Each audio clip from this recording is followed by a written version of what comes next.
बहुत बहुत धन्यवाद आपको। देखिए, जीत के पीछे लॉजिक तो स्पष्ट है, दो तीन कारण है। प्रमुख है कि भाजपा के शासन से लोग नाराज हैं, चाहे केंद्र में हो चाहे राज्य में हो। भ्रष्टाचार बहुत ज़्यादा बढ़ गया है, आम आदमी की, आम जनता की सुनी नहीं जा रही। केवल बहुत बड़े व्यापारियों के लिए सरकारें काम कर रही हैं। किसान बहुत ज़्यादा परेशान हैं, खाद नहीं मिल रही, खाद की कीमतें बढ़ गई, पेट्रोल डीजल महंगा हो गया, हर चीज़ महंगी है। और नए नए सिस्टम लागू कर दिए। वो टोकन सिस्टम खाद के लिए लागू किया था, उसमें एंड्रॉयड फ़ोन होना चाहिए, आप एंड्रॉयड फ़ोन से ही बुक कर सकते हो, हर किसान के पास है नहीं।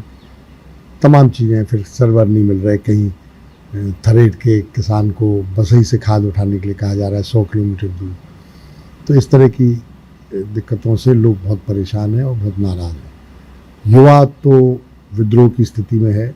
युवाओं के साथ बहुत बड़ा धोखा, ठग विद्या की गई है इन सरकारों द्वारा। रोजगार के कोई साधन उपलब्ध नहीं कराए जा रहे, पेपर की लीक के नाम से ठगी की जा रही है।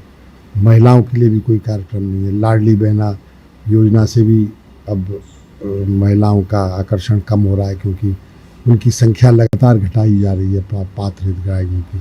और जो राशि है वो 3000 देने का वादा किया था, केवल 1500 दी जा रही है।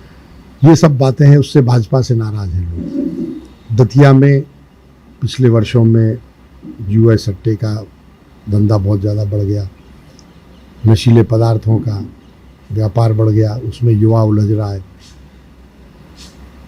तो इस वजह से लोग परेशान थे।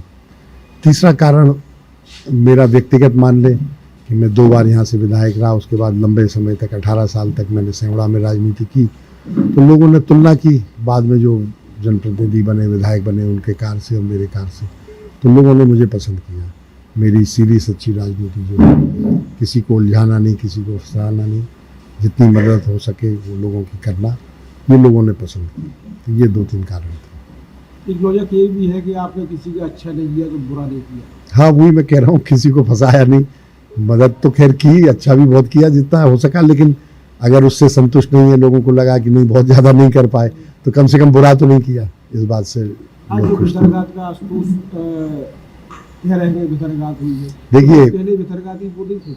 देखिए क्या है, वो उनकी पार्टी की राजनीति है, वो उसके बारे में मैं ज़्यादा कमेंट नहीं करूँगा। हाँ, आशुतोष जी, उनके रिश्तेदारों ने सेवड़ा में जो कुछ किया वो सब लोग जानते हैं। उनने 2023 के चुनाव में अपनी पार्टी में भीतर किया हो वो जाने, लेकिन उसके अलावा जनता के साथ भी उनका व्यवहार अच्छा नहीं रहा। लोग परेशान रहे, वही लोगों को उलझाया। झूठे केस हों चाहे प्रॉपर्टी के मामले में जो उनने किया, उसे लोगों ने पसंद नहीं किया था। खैर, दतिया में तो अनजान थे, लेकिन कुछ न कुछ खबरें उनके बारे में पहुंची होंगी जनता तक। बहुत अच्छा लगा विधानसभा में मुझे घूम के, गांव-गांव और दतिया शहर में भी मैं घूमी। जनता का बहुत प्यार मिला और मेरे पिता की दतिया विधानसभा में 18 साल बाद वापसी थी और लोगों ने उनका जम के स्वागत किया। और वो नतीजा आप सब देख ही रहे हैं कि इतने अच्छे वोटों से हम लोगों को जिताया दतिया की जनता ने। नेचर के कारण है या पार्टी का, क्या? देखिए, दोनों चीज़ें हैं।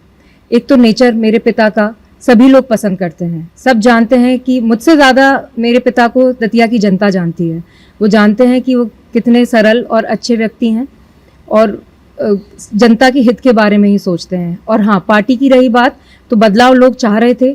23 साल से मध्य प्रदेश में भाजपा की सरकार है और 15 साल से दतिया में थी, तो 15 साल भी बहुत होते हैं। लोगों को बदलाव चाहिए था, तो उनने जमकर कांग्रेस को वोट किया है। भाजपा का अहंकार भी एक वजह है।